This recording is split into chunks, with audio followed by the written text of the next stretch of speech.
Hello students, मैं Raju sir आप सभी का फिर से स्वागत करता हूं। आज मैं आप लोगों के लिए लेकर आया हूं स्त्री जनन तंत्र यानी फीमेल रिप्रोडक्शन चैप्टर का।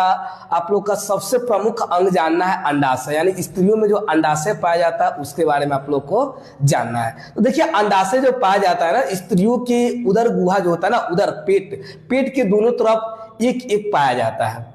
और ये जो अंडाशय की जो लंबाई होती है 2 से 4 सेंटीमीटर होती है, यानी प्रत्येक अंडाशय की लंबाई 2 से 4 सेंटीमीटर तक की होती है।